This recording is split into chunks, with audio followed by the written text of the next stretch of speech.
There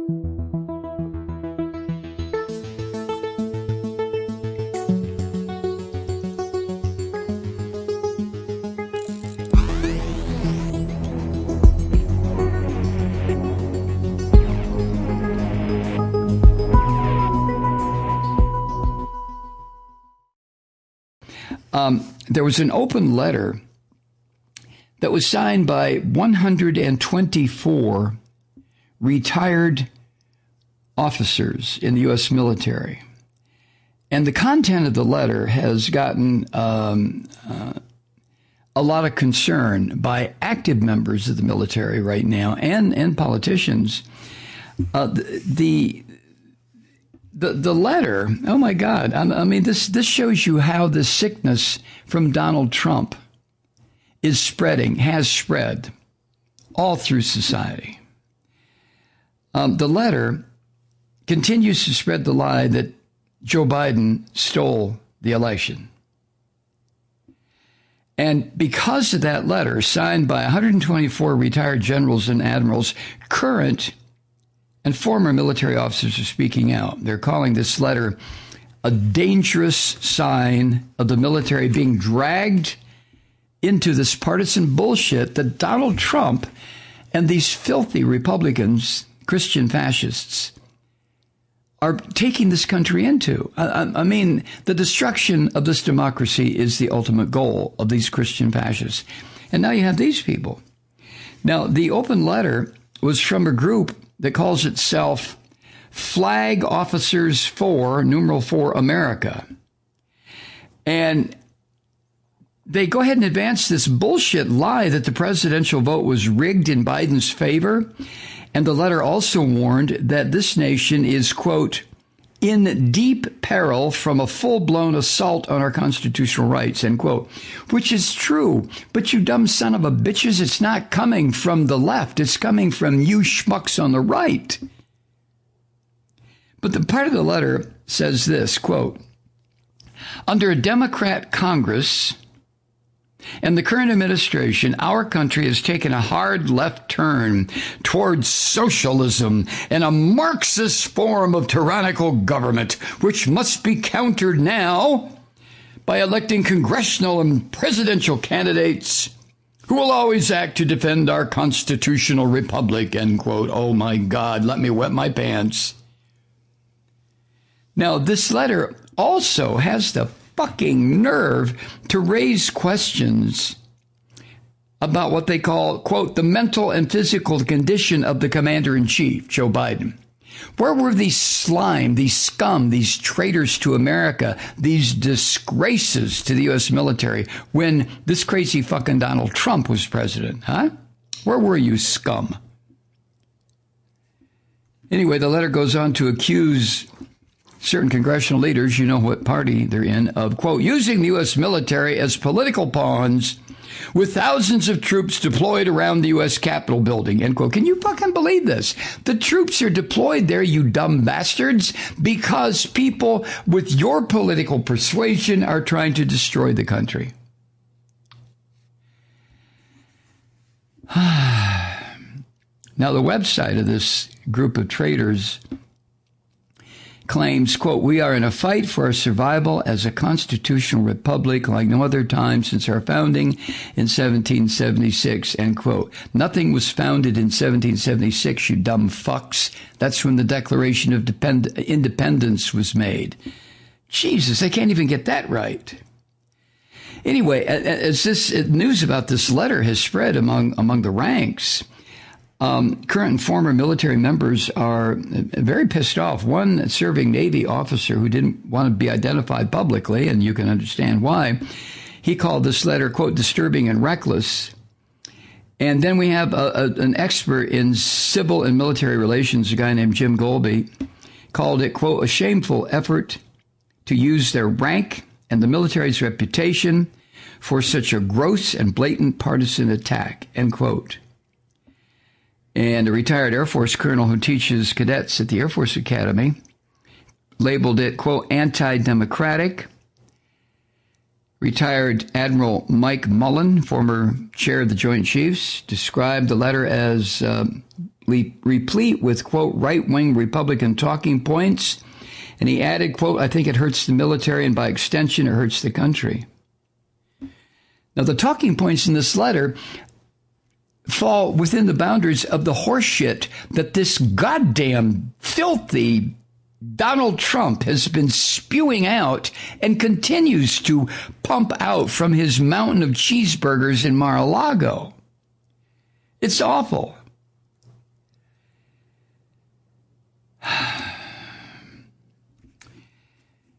The letter was striking for a number of reasons. You can read about this at Politico. It's not unusual, of course, for retired officers to take sides in electoral politics and endorse candidates. But the language in this letter and the conspiracy mongering and the bullshit and the propagation of the lies pumping out of Mar-a-Lago has caused longtime observers to say it's particularly out of bounds and dangerous. And the fact that this was released not during a campaign season was also seen as unprecedented. Now, let me just give you a couple examples. The signatories. There's one Army Brigadier General, that's one star, Don Bolduc, who is running for the U.S. Senate in New Hampshire. Then you have retired Army Lieutenant General William Boykin. This crazy fucker, Boykin, he's the one, I believe he was in Somalia. He hates Muslims and he hates Jews. He's a Christian fascist. But he's the one who said, he swore that he saw the face of Satan above Mogadishu. No, he said that. He is also now executive vice president of this reactionary hate group, the Family Research Council. These Christian Nazis, they're beyond Christian fascists. They're Christian Nazis. They want women to shut the fuck up, go back where you belong, the kitchen and the bedroom. Don't make a move without getting permission from your man. And then you have retired Vice Admiral John Poindexter. Remember him? He was Deputy National Security Advisor under Reagan and was convicted on 5 counts in the Iran-Contra affair.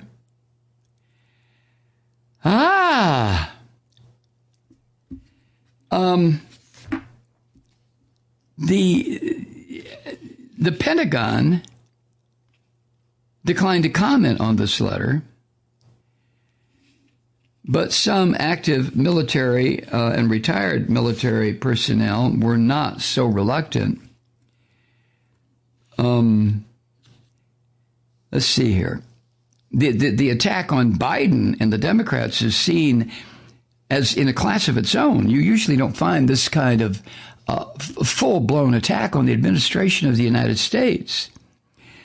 A senior fellow at the Center for National Security, University of Texas, and an expert on civil and military affairs. This person's name is Golby. Golby. All right, what is he? I don't know what he is or what she is. But this is what he said. Quote, I've seen a lot of these letters, but this one is something. We've seen isolated statements from retired generals and admirals like McChrystal or McRaven, but this statement is the first full-blown partisan attack from a large group of retired officers that is not explicitly tied to an election or specific issue. The tone is shocking, especially because it targets the entire Democratic Party. It implies the election was illegitimate, and it contains a number of verifiable lies. Mr. Golby went on, quote, the only positive sign is that most of the retired officers who signed this letter have been out of the military for almost 20 years, and no recent retirees joined this shameful effort to use their rank and the military's reputation for such a gross and blatant partisan attack. Well, let me share with you a couple of things regarding this latest poison being pumped into our democracy by Trump and these filthy pigs like people who signed this letter. Here's what it says in part. Our nation is in deep peril. We are in a fight for our survival as a constitutional republic like no other time since 1776. The conflict is between supporters of socialism and Marxism versus supporters of constitutional freedom and liberty. Jesus bleeding Christ. It goes on, without fair and honest elections that accurately reflect the will of the people, our constitutional republic is lost. Election integrity demands ensuring there is one legal vote cast and counted per citizen. Legal votes are identified by state legislatures' approved controls using government IDs, verified signatures, etc. Today, many are calling such common sense controls racist in an attempt to avoid having fair and honest elections. Using racial terms to suppress proof of eligibility is itself a tyrannical intimidation tactic. Additionally, the so-called rule of law must be enforced in our election processes to ensure integrity. The FBI and the Supreme Court must act swiftly when election irregularities are surfaced and not ignore them as was done in 2020. Finally, H.R. 1 and S1, if passed, would destroy election fairness and allow Democrats to forever remain in power, violating our Constitution and ending our representative republic. Now, H.R. 1 and S1, of course, are the two bills working their way through nowhere, I guess, that would guarantee the right to vote. And that these state legislatures do not have the right to fuck over people's rights to participate in democracy. But this letter implies that these bills working their way through Congress would destroy fairness. Last paragraph from this letter. Aside from the election, the current administration has launched a full-blown assault on our constitutional rights in a dictatorial manner, bypassing the Congress with more than 50 executive orders quickly signed, many reversing the previous administration's effective policies and regulations. Well, that should give you a little clue right there, huh? It goes on. Moreover, population control actions such as excessive lockdowns, school and business closures, and most alarming, censorship of written and verbal expression are all direct assaults on our fundamental rights. We must support and hold accountable politicians who will act to counter socialism, Marxism, and progressivism, who will support our constitutional republic and insist on fiscally responsible governing while focusing on all Americans, especially the middle class, not special interest or extremist groups, which are used to divide us into warring factions. You sick fuckers. Jesus God. So these are the nutfucks who have signed this letter, who put this letter together. Christian fascists, every one of them. Traitors to the United States. Absolute traitors who should have their whatever medals they've won stripped from them, their military pensions taken away. And as far as I'm concerned, they should be thrown in a goddamn prison somewhere. They are advocating in a very sleazy, indirect way the overthrow of the U.S. government. I mean, what the hell? What does it take for us to call these bastards what they are? Oh, my God.